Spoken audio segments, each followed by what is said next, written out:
Hello, hey everybody. I'm here with Debbie and Peter. We're gonna wait a couple minutes for people to join before we really start up. But this is our first time doing a three-way stream.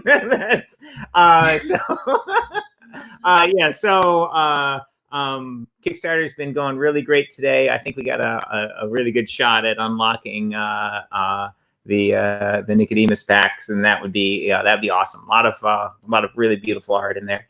How are we doing on time here? Should we jump in? Wait a minute, but I need to turn my sound off.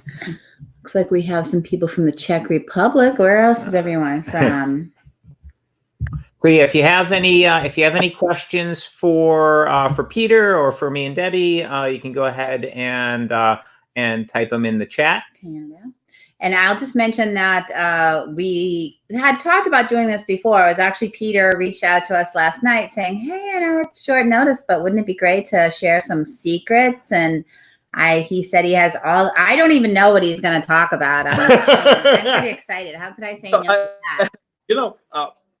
Yeah, it was just an impulse because sorry for my English in advance. So I was just sick last days, like 3 days. I was just lying on my bed and trying to get healthier and thinking about that.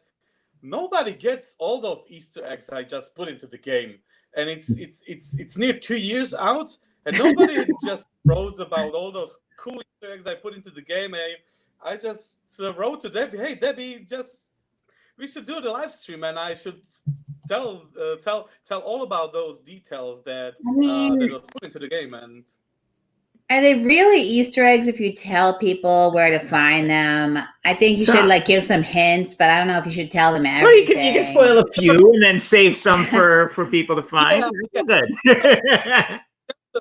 This is just a triggering point to tell people that there is an Easter eggs. So they always can expect such things from my design. So that's it. I think it's good to point that there are Easter eggs, and some of them are super cool, I think.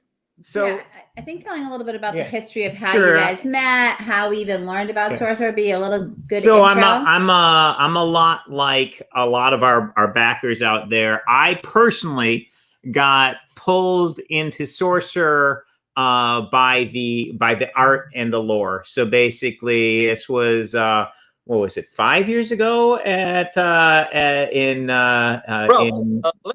me tell you the story. Oh yeah. Peter, please go ahead. Yes. From my perspective, the story is more cooler than yours. Yes.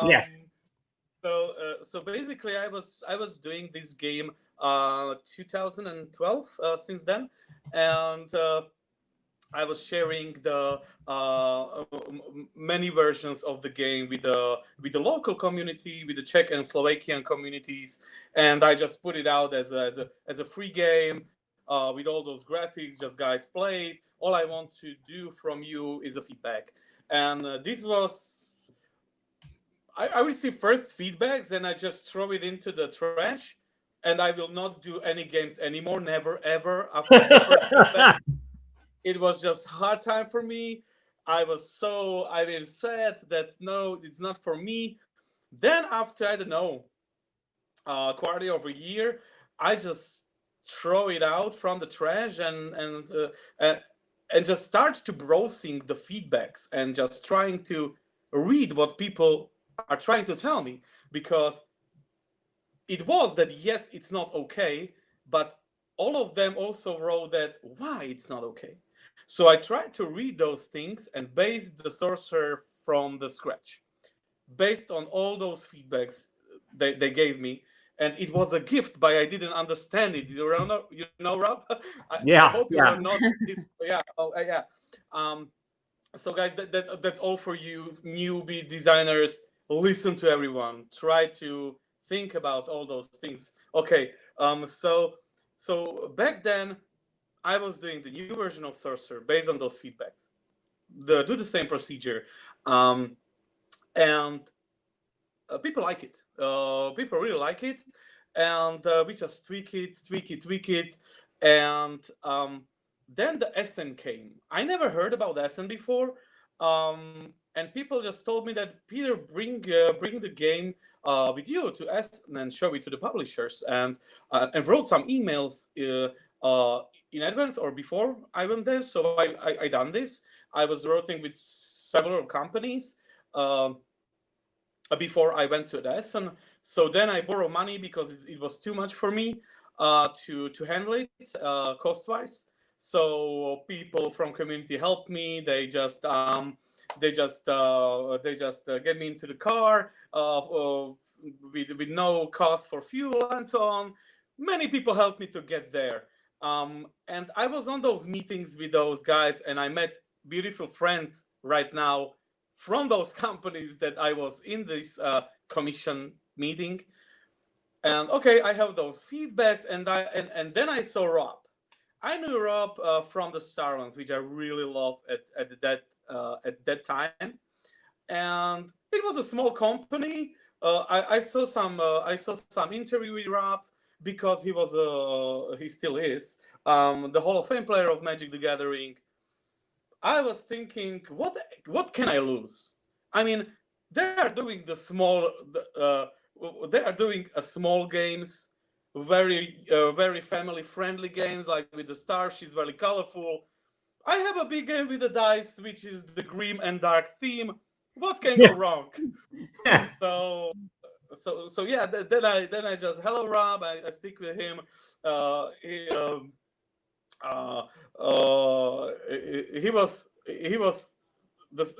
He was humble at that time, as it is right now. So he can also speak with any one of you if he had the time. Back then he had more time than right now. So he finds some time. We speak together. We play the game together, and he was thinking, and he told me that I like it a lot. But of course, the theme is out of our portfolio, so it can be done by the White Wizard game. So then I expected that, but I just want to show you, and but we can go together into it. I will start a company just for that, and so on. We will publish this dark game because I love it, and you tell a big thing back days that it is definitely not for everyone. The target audience is smaller, definitely smaller than any other games that we published before. But for those that it is, they will be super happy with this product. Something like this. I'm not a native speaker, but you can get the point. And yeah, we have a photo from back then. Handshake. And it's up to you, Rob. You can tell people why you decide to go with the White Wizard games with this project. It's out of your portfolio. Yeah, so basically, like when Peter first came up, like we were super busy at Essen. We're always super busy, and Peter came up to show the game, and at that time we weren't doing game submissions, so we weren't looking at new games. Like more recently, when we go to shows like Essen, we've actually set up meetings and looked at people's game submissions, etc. But this time we weren't doing that, and Peter came up. And yeah. For interruption, it was in time that you have already launched the Star Realms. Yes. And you are just launching the Epic campaign after that Essen. Yeah. And Peter came up with basically saying, "Hey, I've got this game I'd like to show you." And I was just about to tell him, "Oh, I'm sorry, we're not looking at new games." And he started like laying out some of the components, and the art and the graphic design was so beautiful. I just had to see the game. So I basically I got sucked in to looking at it by that same reason a lot of backers do. It's just so darn pretty. Like the world is so rich and the art is so beautiful. And I've always been a fan of like tabletop games with dice. I played a lot of Warhammer and Warhammer 40K and some historical mini games, and and even when I was a little kid, I played things like Axis and Allies and whatever. So I like games that use dice. I obviously like games that use cards a lot, so the games like Magic the Gathering, etc. And the game design was just such a neat meld of strategy card game and tabletop dice games. So it was right up my alley personally. But I was a little worried about the theme, etc. But I was super excited about the game. I wanted to see Peter make it and be successful. But I wasn't sure about it as a White Wizard Games thing, and I showed it to to other people in the company like Darwin, and he had the same reaction of I don't know, that seems that's a little outside of our wheelhouse. But then I worked with Peter on it for a while, and and I was just really loving where it was going. For years. Yes, for a while, years. But and Peter had already worked on it for multiple years before then, so it was a long time in the making. And a long road. Yeah, and as things got sort of further along, I brought it back to the rest of the White Wizard Games team one more time. I was like, I know, guys, this is really good. Maybe we should do it in house as opposed to me doing it as a separate thing, with Peter. And we, everybody played it. Was like, this is just really good. So it was expanding our portfolio and and adding a sort of non-family friendly game, a more sort of grown-up themed game to the mix. But it is such a beautiful game. And Peter does so much work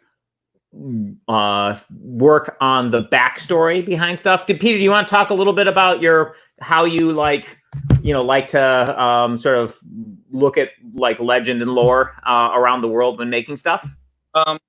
Well, I will start with Sorcerer is a game based on the stories I wrote. Know the stories I wrote for the Sorcerer. So basically, the world was created before the game was. I am a huge RPG fan. Many years. Since I was since I have, I don't know, 13 years old. I played Vampire, the Masquerade, and also the D&D. At that time, it was AD&D, I think, Advanced Dungeons and Dragons. So I played a lot of D&D and RPGs at all. And nothing changed over the years. So I'm a huge fan, and that's why it started. Because in the RPG there is such a great world building in many of them. So of course I want to start my own world. And it was too hard for me to create something new or fantastic, which will not be something that you've seen before, or even the names were very much like from the World of Warcraft or Tolkien. It was something that you will never ever play. No. So then I was just thinking about what about the myths and history and the folklore. So I tried to deep dive in it, and I just find that why I did not use our own history and create a fantasy in it, because there are plenty of holes in the history which I can work with it. So that's my recipe for this world building, is that I just constantly try to find a hole in the history. Many things happened, and many things are also only rumors, and that's how it started. The whole world building. So then I was thinking, what will be the first creations, and what will be the flavor of the world? If it will be colorful, if it will be something for kids, or something for fantasy fans, or if it will be horror, which is my favorite flavor to any genre. So at that time it was super weird. I have something like a 5-day row, which I just woke up in the at morning at the 3:33. At the 3 a.m. 3:33. It was constantly every every day I was waking up at the 3:33 at night every day. It was something like 5 days, and then after those days, our very close family friend died. It was a sad story. I will not tell about it. But at that night, that's finished all those 333 nights. And at that night, I was not sleeping, and I was creating my first artwork for the Sorcerer universe, and it was this one, this little one. And guys, this is 15 years old picture, which was restarted or remastered many times to be this. So yeah, that's the first art from the Sorcerer universe, and as you can see, the stats are bam 333. so so that's the Lucifer's Jester. So Lucifer Jester started all. It was a starting point. At that time, I was just super super focused on the dark theme, and it was also medieval at that time. So this jester has those medieval clothes. So, but after all, I decided to put it into the Victorian age, which was a really really important age for the humanity, because it was the age where the religion goes aside, because the technology the technology was how to say that it goes into the front and extend or something like that. You get the point? Yeah, like in industrial. Yes. So therefore, that was a super cool age to start with. And then I was just writing stuff about the sorcerers. I also really love the spellcasters of nearly any kind. It always fascinates me. Any sorcerer, any magic users, and so on. So the main aspect of the whole story was set, and it was the spellcasters, so the sorcerers, because what is the main villain of every barbarian is the sorcerer. So that's the starting point of all the world building.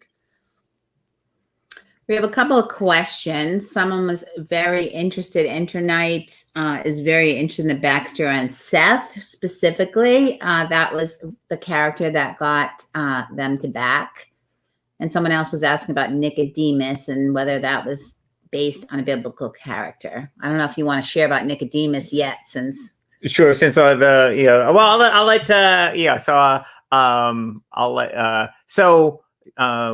I'll let Peter jump in a second and really tell, but just a little bit about the process that we do. So Peter does sort of the story creation, the ideas behind the characters, and sort of gives a story outline. And then and of course, for him, English is a second language. So I'll then take that and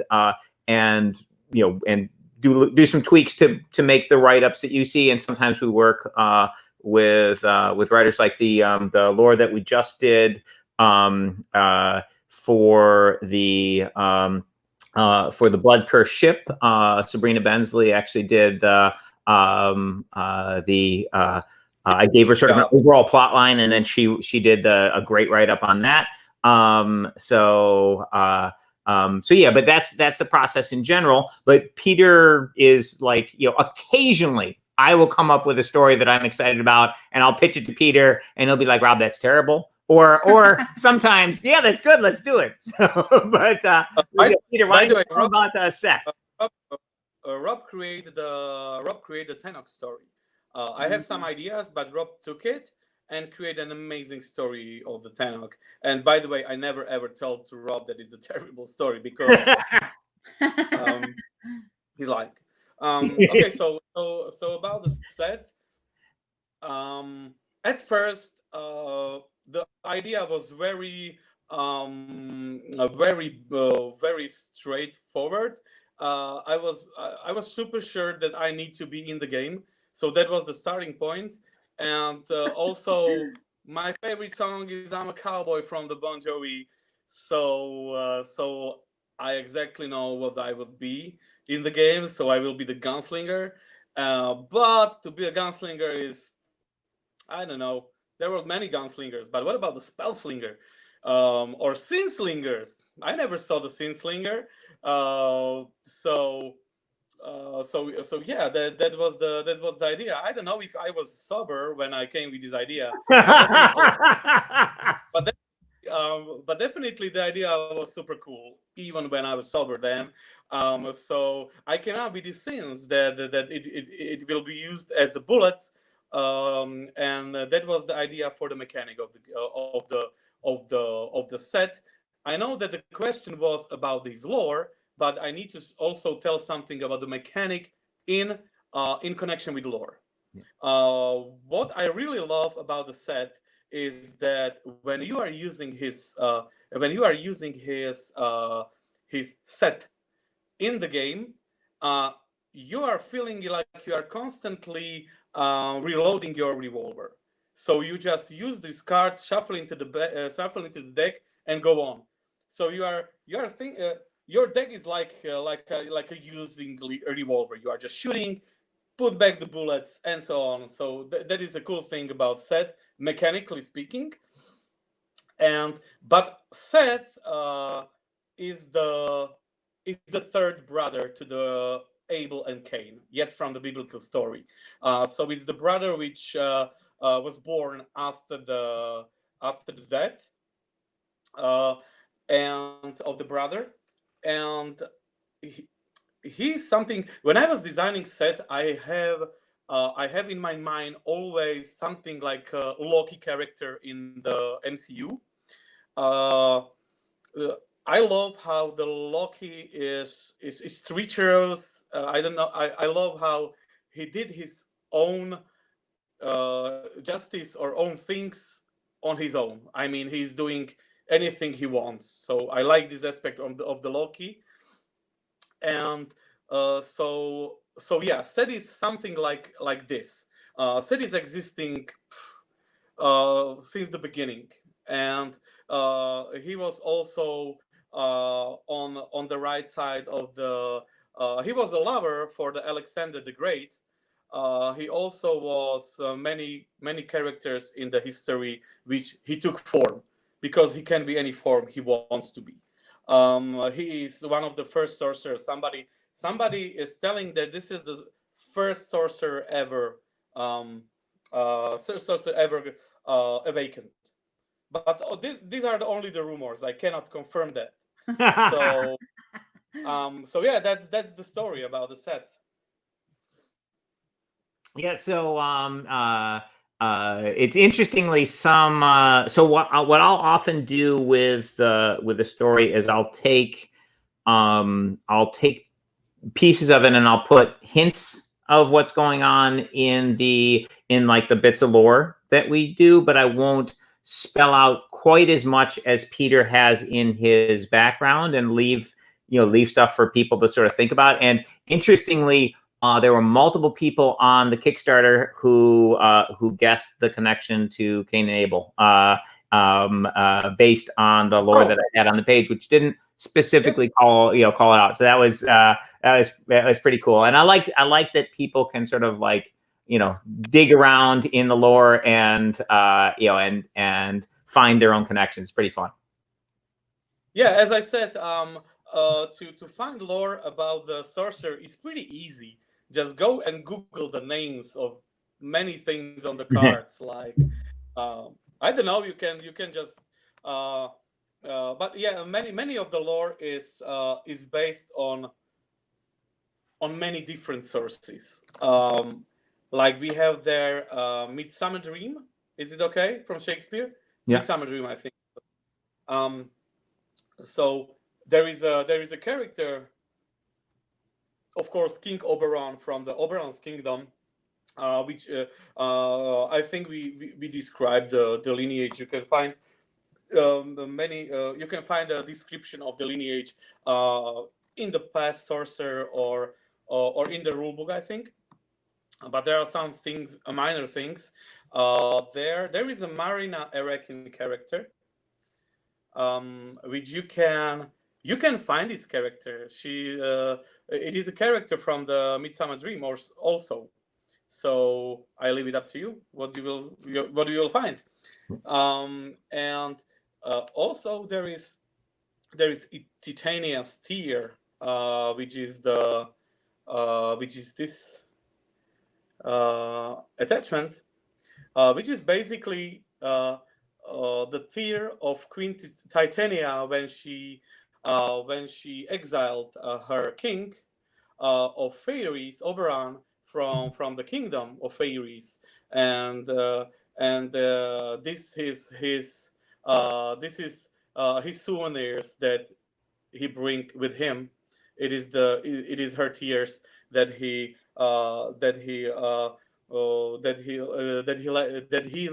let forge into these talismans. So, and this is from the Midsummer Dream. It's Shakespeare basically. Yeah. And then the hell in the Sorcerer, it's basically the Dante's Inferno and all about his circles of hell. I also notice the Merlin, the character. I will not speak you the whole story. I will let Rob to put an update on it. But basically, he's also connected to the Inferno and to the image from the artist, which called Blake.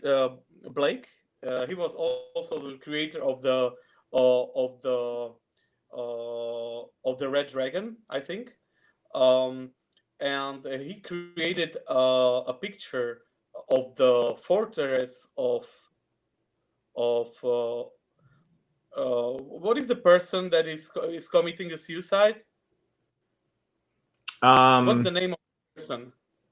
Well, I think there's a name for that. Is there a word for a person who's attempting suicide? A generic name? Yeah, I don't think so. Nevertheless, when you commit a suicide, you will end up as a tree in a forest of suicides in the hell. So that's the inspiration is Dante's Inferno. That was the inspiration for the hell in the Sorcerer, of course, with my additions and so on. So I just get the inspiration from any source I want. I mean, when I find something really cool from history, even if it's from the literature or even movies or even the Pulp Fiction, not movie Pulp Fiction, but the Pulp Fiction itself. For instance, this guy, Hagius, that's from the werewolf lineage, which was during the first Kickstarter, and it was the shapeshifter lineage. He is basically the White Wolf, which was the first Pulp Fiction appearance of the Wolf Man.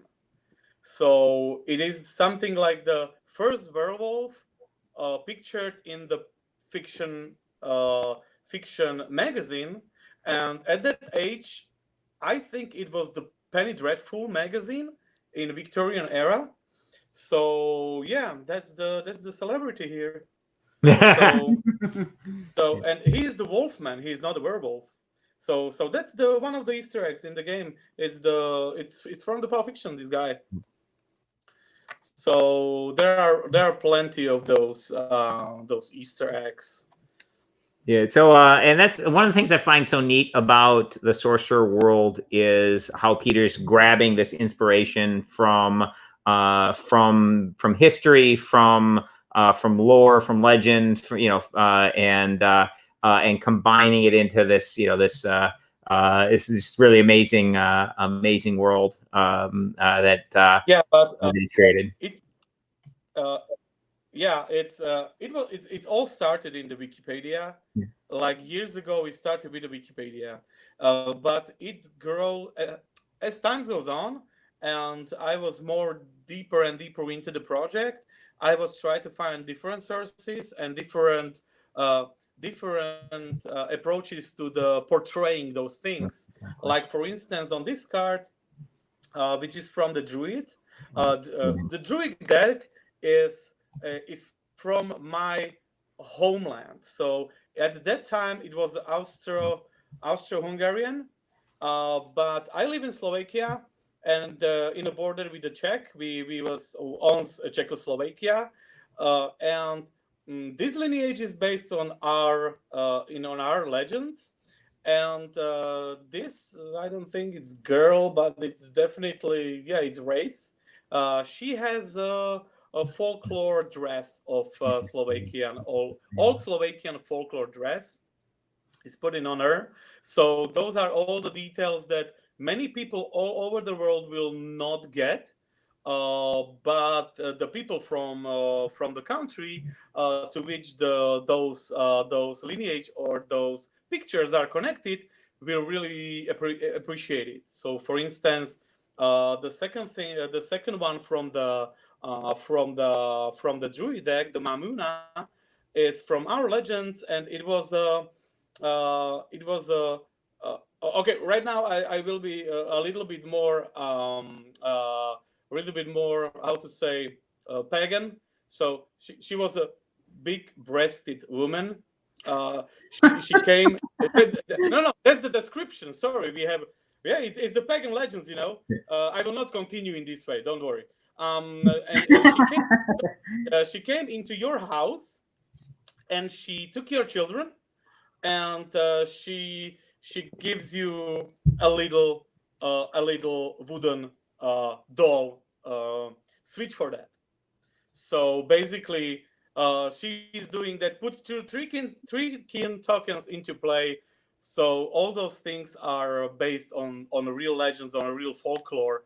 So basically, Mongolian set, which is Tegu from the core set, has a really small but I think cool detail. There are leather straps here on the layout, and you can find signs in the old Mongolian language there.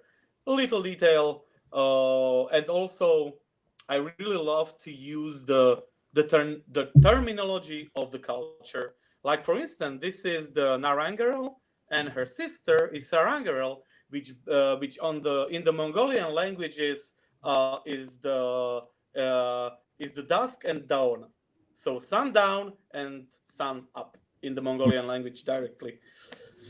So yeah, that's one of those Easter eggs that came in. So we have a couple questions, Peter. Sorcerer was the best card game a la Magic the Gathering. Great. I know. Thank you. But Endbringer looks as simple. It looks as simple as adventure as D&D. Do you think this world could expand for more adventures? Do you think the world of Sorcerer? I'll interpret this. Do you think the world of Sorcerer would be good for an RPG game? Lore is great, but map of the world, places where they are in the deck would be great. And also wish that's the simple question. I will give you a simple answer. Yes, it will be more fit than into this card game. Yes. Yeah. Okay. And then sorry. Okay, and then Milan wrote something great, but I'm constantly asking Rob and Debbie, let me do the RPG. Yeah, so thank you for this question. We're interested, and we've been playing more RPGs too. So, and then Milan, I can't read the first part of his question, so you'll have to read that, Peter, because it's not in English. But they had a few questions. It seems like not all the prepared packs will be open. I think what they're asking is that we have stretch goals. We might be on a stretch goal. We might not finish the pack. So what happens? Oh yeah, I'll take that part, but you can continue here. And then maybe expect some new campaigns in the future. Like, will there be I'm not sure if that has to do with the unopened packs, but in general, you could answer if there's going to be more campaigns for Sorcerer, or more expansions for Sorcerer. Could they be added in the Pledge Manager separately? I think that question's about the packs that aren't completed yet.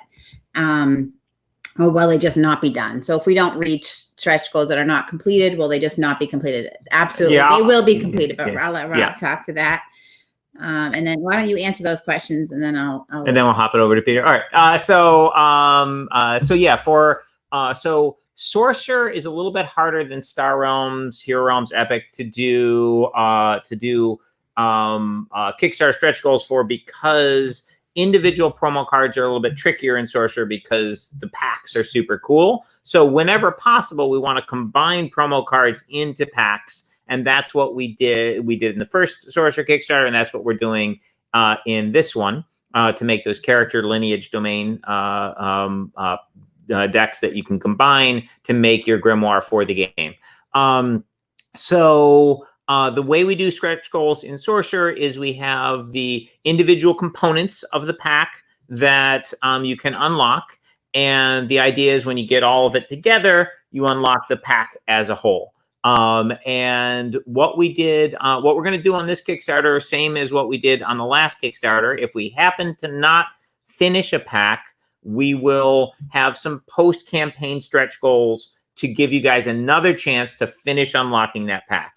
If that also fails, if post-campaign stretch goals don't make it and the pack isn't unlocked, we will provide rules for using individual promo cards with the game. But our goal is to unlock the pack as a whole. Hopefully we'll do it in the Kickstarter itself. If we don't, we're going to give you guys another chance with some post-campaign stretch goals, promotional things like, maybe something to do with Board Game Geek or other promotions to sort of raise awareness on Sorcerer as a whole. And we'll make them achievable. So hopefully, we'll get those unlocked. And if we do fail, we will eventually make that pack.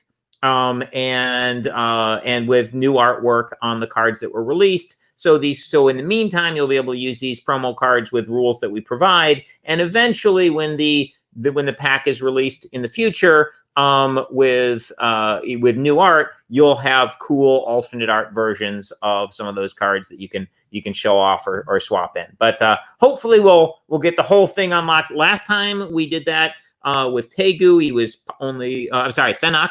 Fennec was only partially unlocked, and we did some post-campaign stretch goals, got it fully unlocked, and the backers got it. So it's just really awesome. Now, this does mean the most exciting stretch goals in the campaign are the one where you finish the pack and the one where you start a new pack. Because if we start a new pack, we will give you a chance to finish it.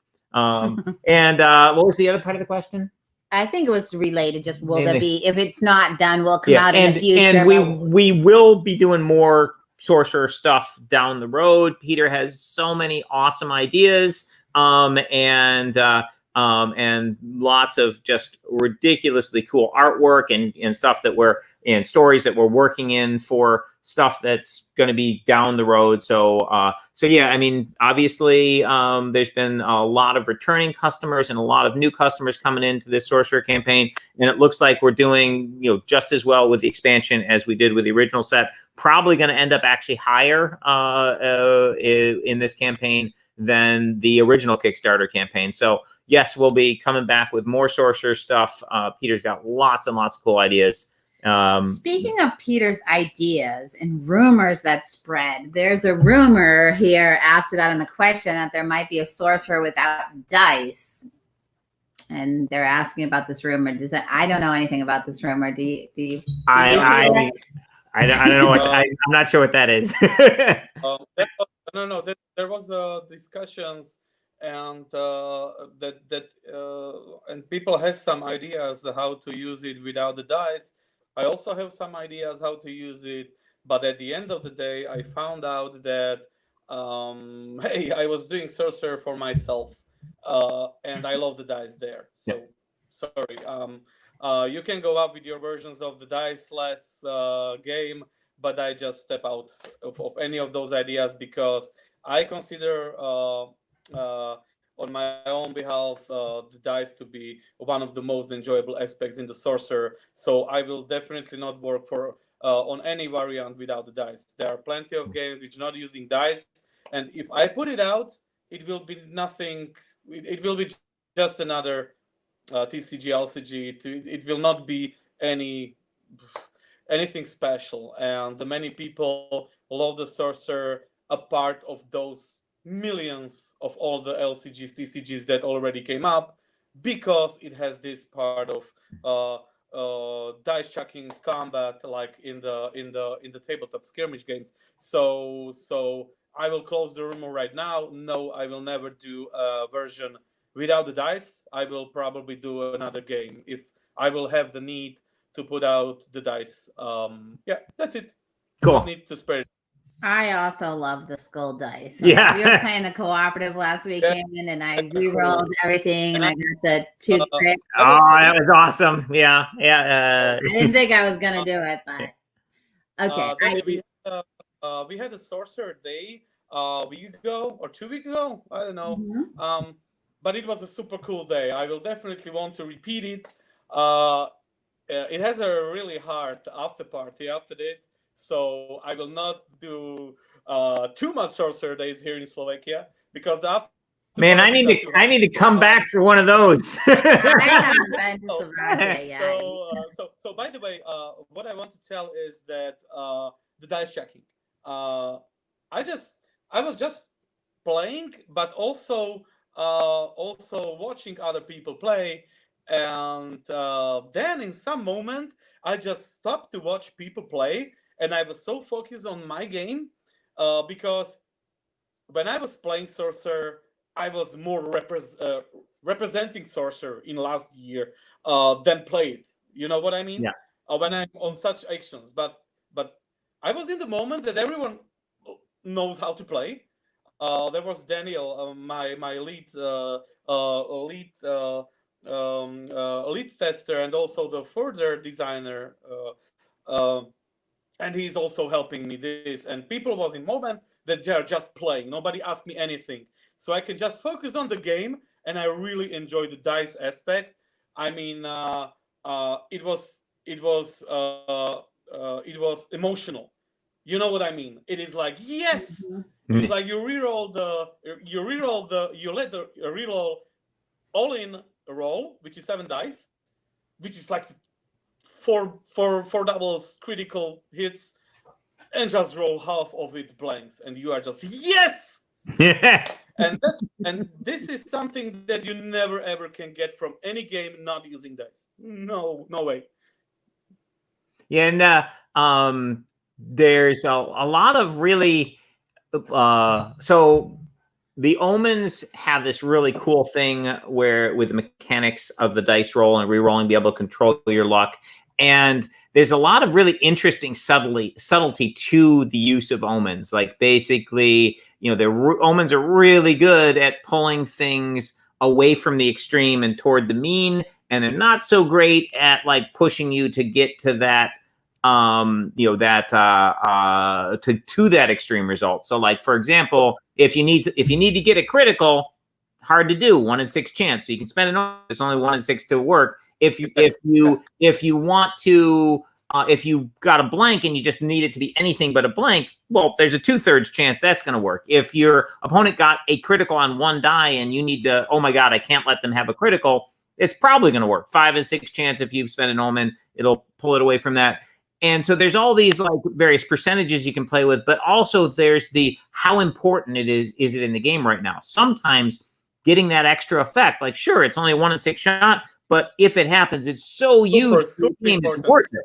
So basically, sort of understanding all those various implications, when it's worth it, when it's not, trying to get your opponent to spend Omens when it's not really ideal. And there's just all this sort of interesting, subtle stuff going on with them. I really love them. I know sometimes people will, like feel like there's too much back and forth, but for me, again, making Sorcerer for the games you love to play, I love it. Yeah, yeah. What I really love, it's not. From my perspective, it's really not. I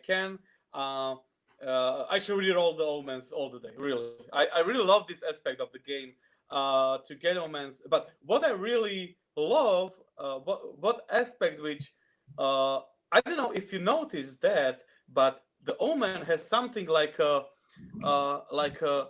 little demonic voice, or little demon just sitting on your shoulder and tell to you, use the omen, Rob. Use the It omen. wants, it wants you to use it all the time.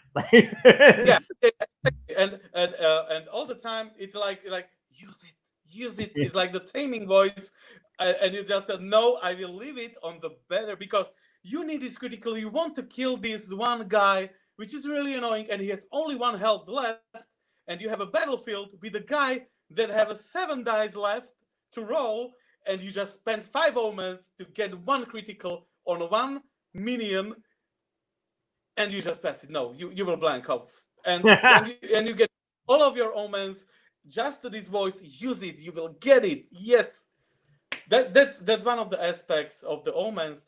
But people love the rumors, so I will tempt them the rumors. Sorry, Rob.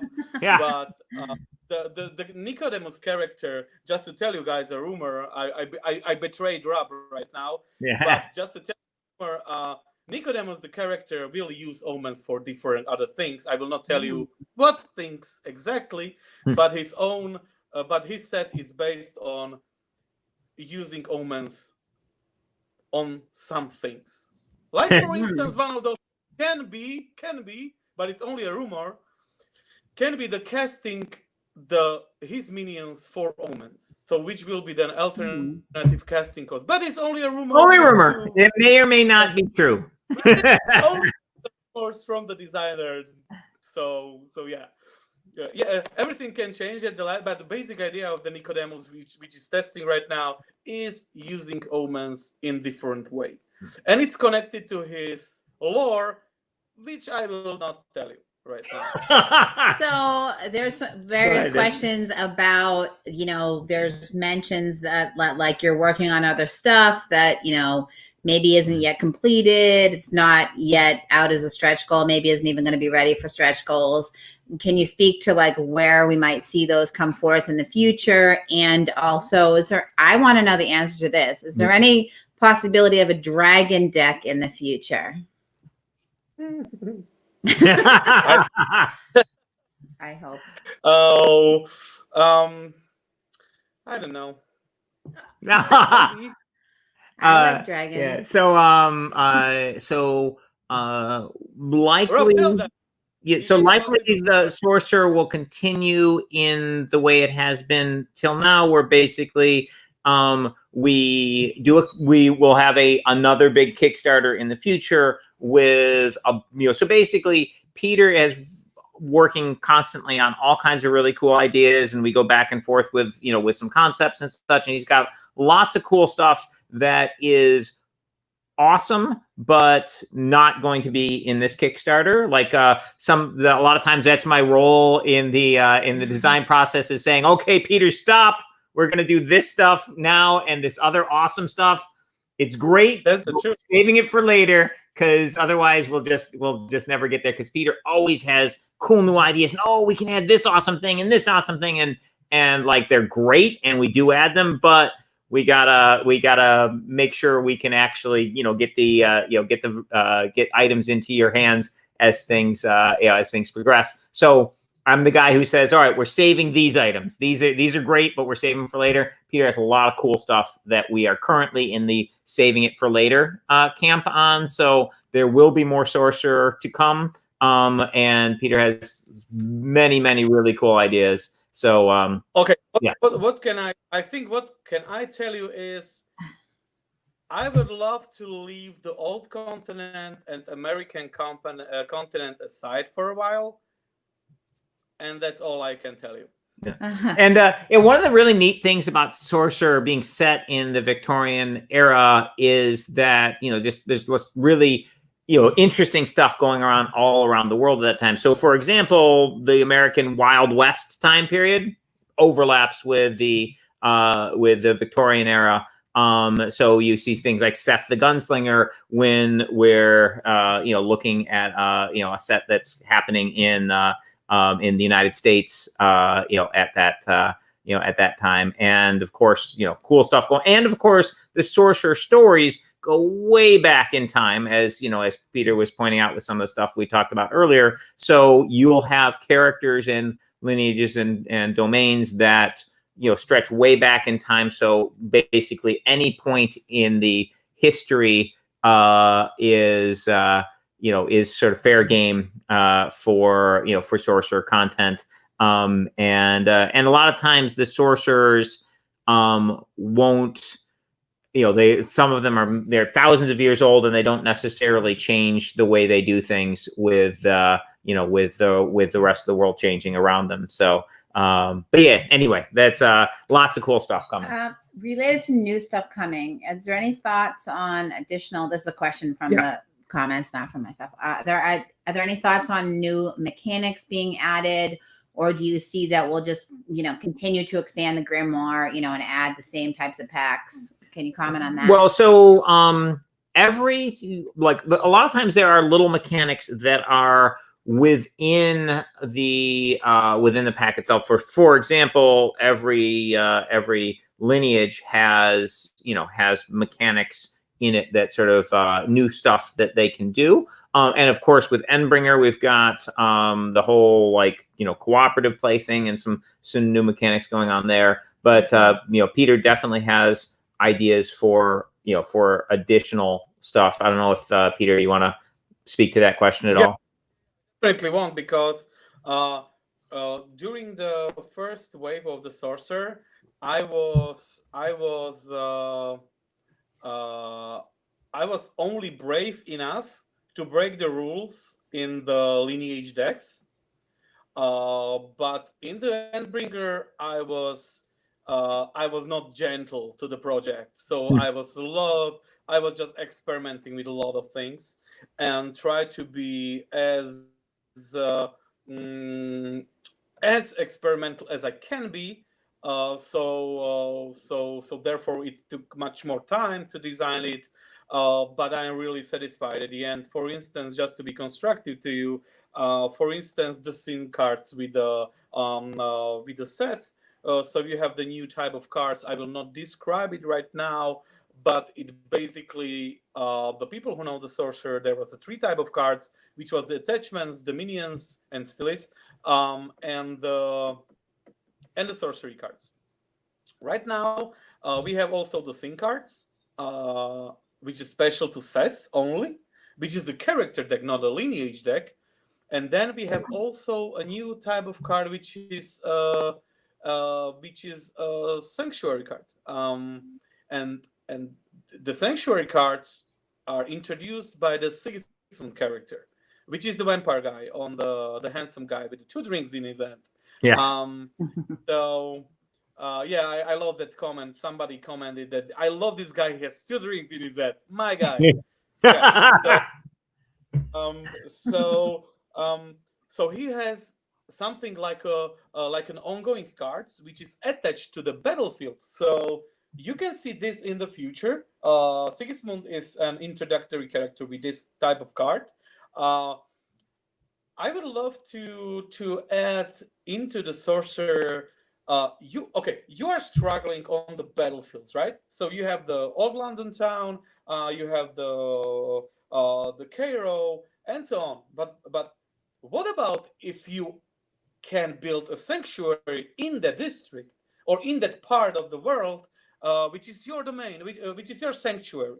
So basically, Sigismund is building covens or hunting grounds for his vampires.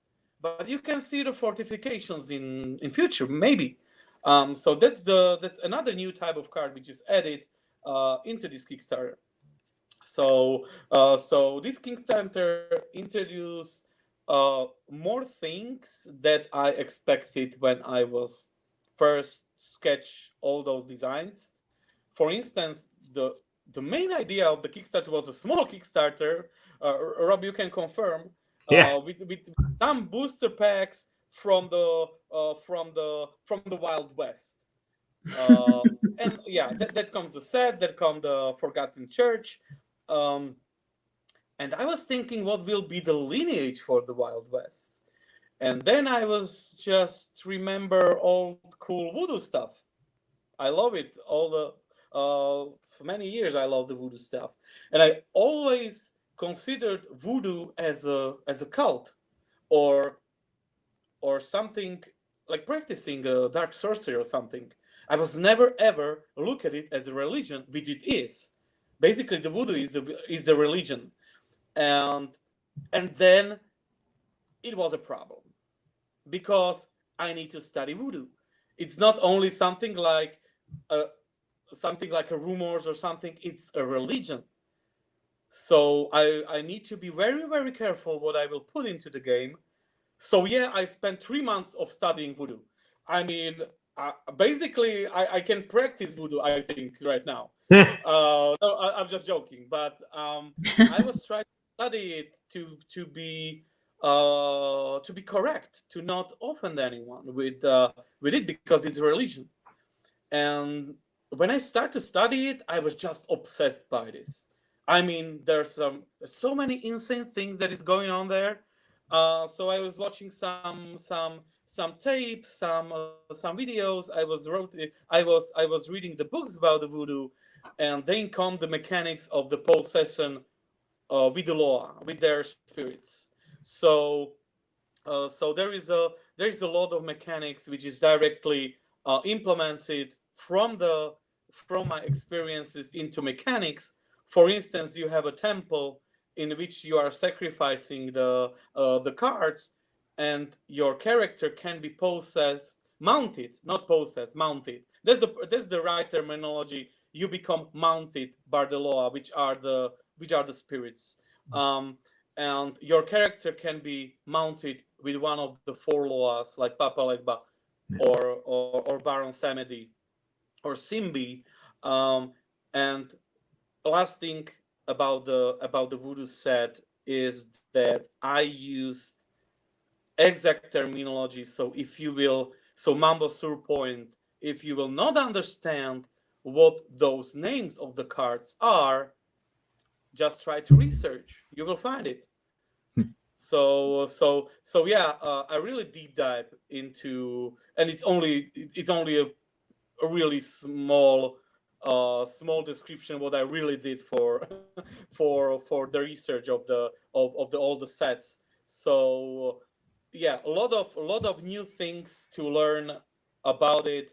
I'm so excited that you guys will see this, will play this. There are plenty of studies in it.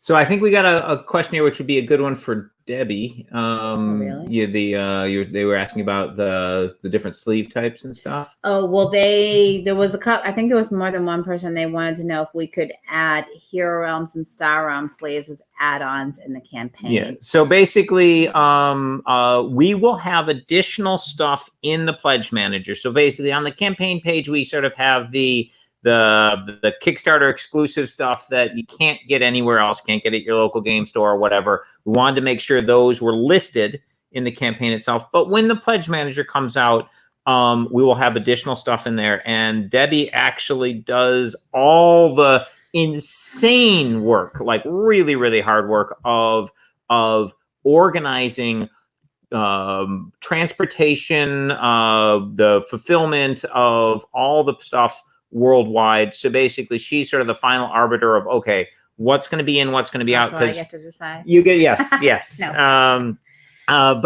So basically, we probably don't have an answer now, but you can maybe speak to the process a little bit. I would say that since I know some people have issues getting sleeves in their region. So the reason why we try to focus in on the Kickstarter exclusive products is because some people have asked about, could we release things directly into retail? And the things that we sell on Kickstarter that are not Kickstarter exclusive do go out into retail. So, if someone misses this Kickstarter, they can go out and they can get, the base game of Sorcerer. They can get Sorcerer Endbringer in a retail store, but they can't get the Kickstarter packs that you've unlocked, the stretch goals, and the 3 packs that were that are Kickstarter exclusive. So when you look on the page, anything that says Kickstarter exclusive, you can't get in retail. But because sleeves are difficult to get in the different regions, not everybody carries them. Yeah, tons of sleeves out there. So I know that a lot of our backers are really like the sleeves, and of course you want to have the same consistent sleeves across your whole collection. I am fine with. I think it makes sense to add the sleeves to the pledge manager. So I'm cool. We can post it in the comments or in an update with adding the sleeves for all of our products into the pledge manager. So even though they are not Kickstarter exclusive, you'll be able to add them on in the pledge manager. So, if you want to put in for that now, you can help towards unlocking stretch goals. Yeah. So if you want, you can just add, in the FAQ, it tells you how. If you want to add to your pledge because I definitely am going to get 4 packs of Star Realm sleeves. They're $5 each. So you just add $20 to your pledge now if you want to help unlock stretch goals, or you can add the funds during the pledge manager later, which is awesome, but it doesn't help unlock the stretch goals. So better if you can do it now. How many will people need? Rob, can you do the math? For Sorcerer, how many Sorcerer sleeves? It's in the FAQ actually. So basically, if you go to the Kickstarter page, there's a little FAQ, like the campaign, comments, etc. One of the buttons is FAQ. Go to the FAQ questions, and it has the sleeve counts. They're like a day or two old, but they're fairly accurate. So I'll pull it up right now. The latest pack, but how many? For example, how many sleeves do I need for the new stuff here? The answer is 350 or 400, depending on whether you want to sleeve all the skill cards and stuff. And for let's see, and for the everything tier, it's 650 or 700 sleeves. Again, depending on whether you want to sleeve cards that don't get shuffled like your skill cards. And you can find that in the FAQ if you missed the numbers. Yep. So we have a question about, can we have a keyword index for the cards in the Endbringer rulebook? I mean, so questions like that, I'll write them down and bring them. We're not yet in the sort of the final stages of doing the rulebook. That will come later. But before we print the rulebook, we will. We'll make the print ready version, the pretty version that looks like the final version. We'll post that as a backers only post in the Kickstarter. You guys will be able to go in, read through it, and be like, hey, this needs we need like a reference list of these, or I'm confused by page 7, paragraph 3. What does this mean? And then we will take your feedback and we'll tweak the rulebook.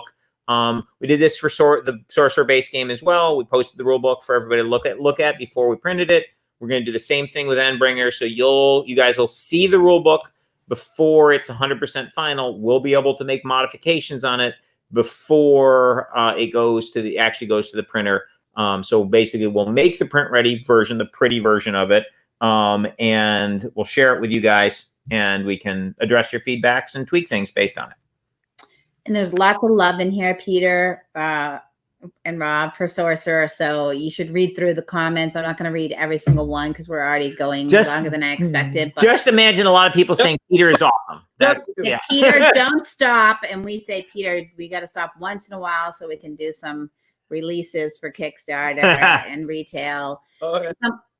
Someone asked about doing retail direct. So that's something we may do in the future. I mean, we kind of will as this Kickstarter took a while to get put together. So, we'll revisit whether we want to do some things direct to retail rather than through Kickstarter first. Sure.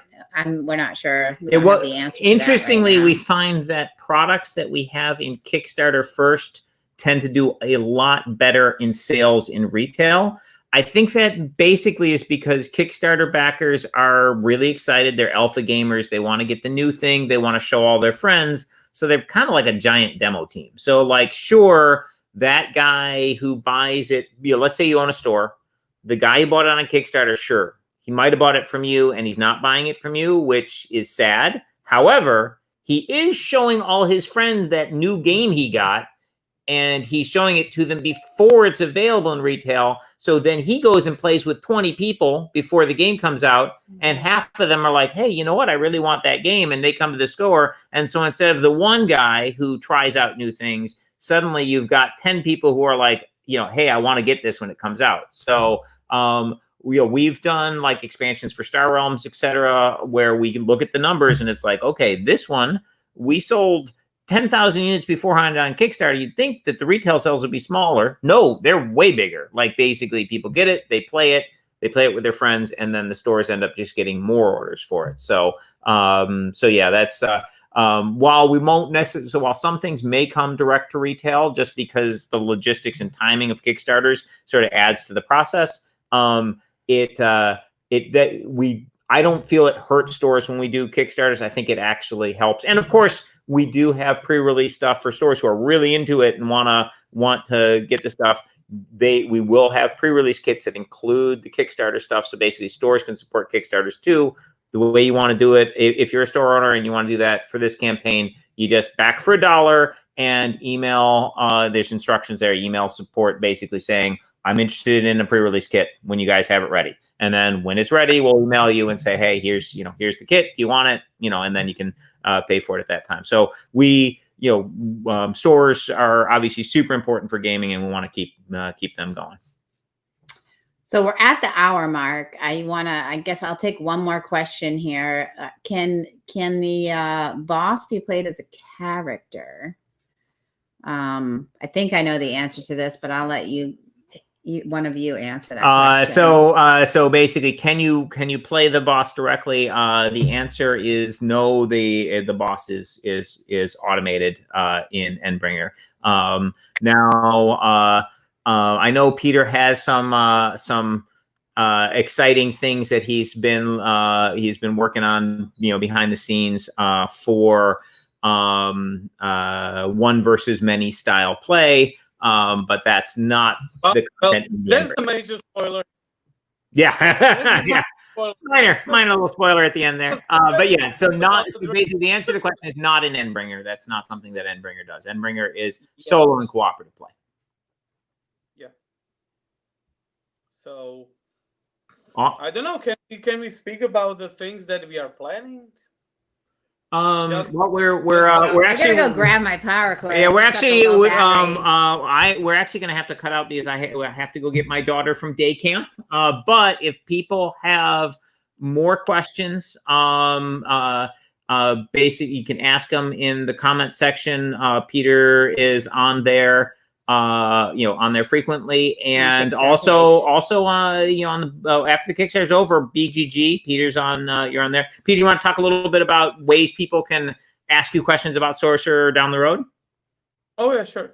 Well, there are several channels how to reach me directly. So basically, on the BGG, on the Sorcerer, on the first one, on the Endbringer. Because right now we have also the entry for the Endbringer, but one of the threads there I created is as the designer thread, in which I doing my best to answer all the questions. I can promise you the timestamp if I will answer you in next hours, maybe possibly due to the basically, but I will definitely. Will answer you the questions there. So as the designer thread in the Board Gamers Geek page of the Sorcerer, and then we have a Facebook page which is called the Sorcerer Discussion Group, in which you can find not only you can just read there, you can ask questions the community, and I am basically watching those questions on daily basis. So you can reach me there or directly on the Sorcerer page. Also, when you will ask anything on the Sorcerer official page on the Facebook, I can I see this message personally. So basically you can reach me also there, but I can guarantee you the timestamp of my answer. So that's the biggest channels how to reach me with the questions. So yeah, I think that's the answer. Yeah, and I would encourage people. I'll mention that we get a lot of questions about rules, about what's coming in the future as direct messages on our social media channels and through our support email. And I strongly encourage you to ask those in, as Peter mentioned, the official Sorcerer discussion group on Facebook or on Board Game Geek, because that way everyone can see the answers, because we get the same questions over and over, and we really want everyone to see the answer. So if you can ask them in public forums so that we can answer them and everyone can, participate in the discussion, that is super helpful to us and super helpful to everyone else, because a lot of people have the same questions at the same time, especially when you first get your games. A lot of people have the same questions.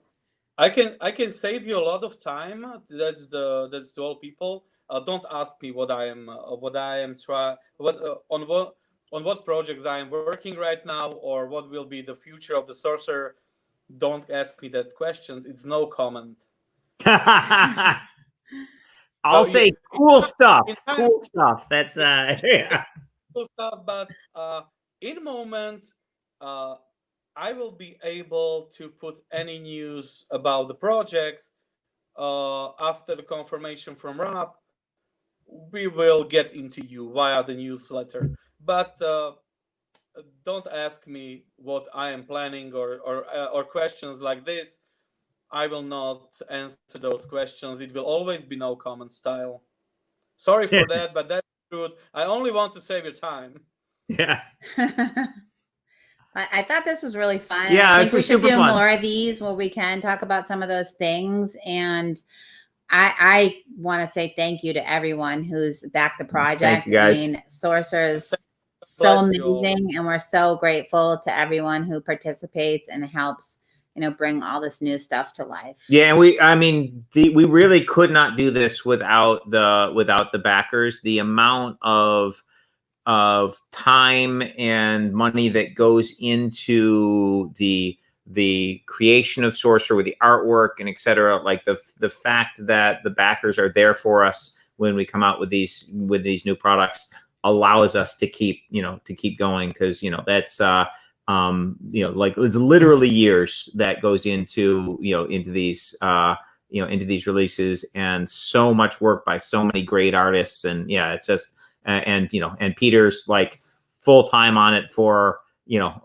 just working passionately away on this, and so your guys' support is amazing. Yeah, and for people that joined late, I see a couple questions about whether you can see the recording of this. So this will be archived, so you'll be able to see it in our Twitch archives and on YouTube and on Facebook. It's posted as well, I'm pretty sure. But definitely definitely 100% on YouTube forever, on the White Wizard Games YouTube channel. And on Twitch, I'm fairly certain our stuff stays up there forever as well. And Facebook, when I looked earlier today, I saw when I checked in the video section that all of our past live streams, we stream every Tuesday at 11 Debbie and I, yeah. Debbie and I, Rob and I. Yeah. Rob and Debbie stream, yeah. Stream every Tuesday. So yes, those have been archived. They do archive, so we're using the same software, so you should be able to access this no problem. And if you had a question and it didn't get answered here, go ahead and throw it in the comments section of the Kickstarter page, and we'll try and get to all of those guys there that we missed here. Thank you very much, everybody. Yeah, thank you very much, everybody. Yes, and there will be dragons. Yeah. Yes. Yay. And I will say I've seen some of the art on those, and man, really? So good, okay. So good. All right, thank you, everybody. Thank you, everybody. Bye. Bye.